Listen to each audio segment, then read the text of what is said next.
Hello guys, আসসালামু আলাইকুম। কেমন আছেন সবাই? আশা করি ভালো আছেন। আমিও আল্লাহ তাআলার অশেষ রহমতে এবং আপনাদের দোয়ায় অনেক অনেক ভালো আছি।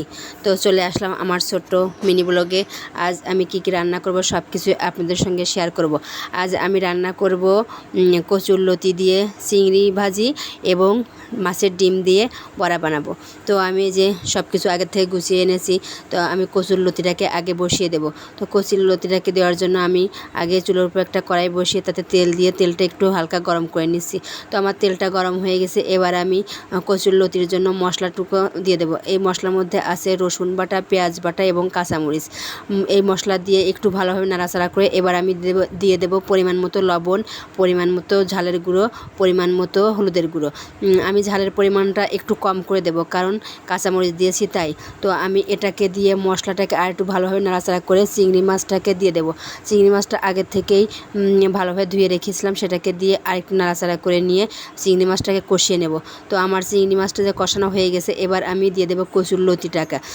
এবং আমি একটা চুলো খালি ছিল, তাই ওই পাশে আমি ভাতটাও বসিয়ে দিয়েছি। তো ওই যে আমি কচুরলতিটাকে দিয়ে আর একটু ভালোভাবে নাড়াচাড়া করে কচুরলতিটাকে ভাজি ভাজি করে নেব। তো আমি যে কচুরলতিটা দিয়ে নাড়াচাড়া দিচ্ছি, এদিকে আমার ভাতটা বসিয়ে দিয়েছি। আর আমি মাছের ডিম দিয়ে বড়া বানানোর জন্য সব কিছু গুছিয়ে রেখেছি। ডালটা আগে থেকে বেটে রেখেছিলাম।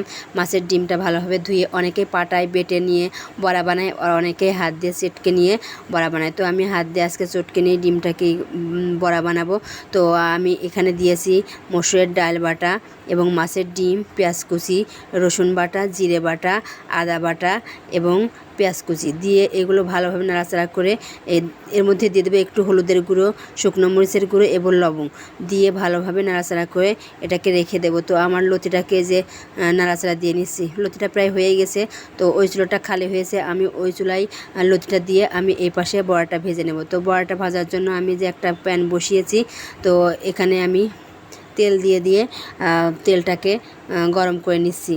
তো আমার কচুরলতিটাও হয়ে গেছে, আমার ভাতটা হয়ে গেছে, ভাতটা নামিয়ে নিয়েছি।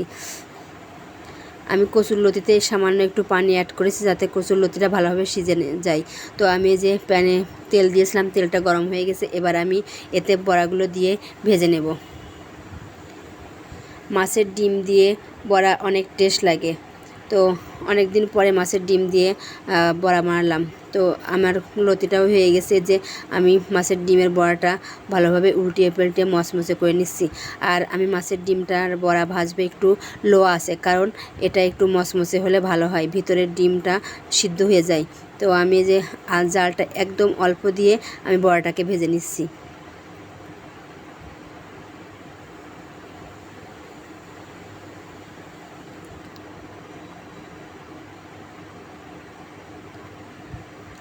আজকে বাইরে প্রচুর বৃষ্টি হচ্ছে, তো ভাবলাম একবার খিচুড়ি রান্না করে, তারপর ভাবলাম না, এটাই ফ্রিজে ছিল, এটাই করে নিই। তো আজকে আমার রান্না প্রায় শেষের দিকে। তো গাইজ, আমার ভিডিওটা কেমন লাগলো কমেন্ট করে জানাবেন। আর আমার এই চ্যানেলটি সাবস্ক্রাইব করবেন এবং আমার ফেসবুক পেজটাকে ফলো দিয়ে পাশে থাকবেন। সবাই ভালো থাকবেন এবং মন থেকে আমাদের জন্য দোয়া করবেন। সবাই ভালো থাকবেন। আল্লাহ হাফেজ।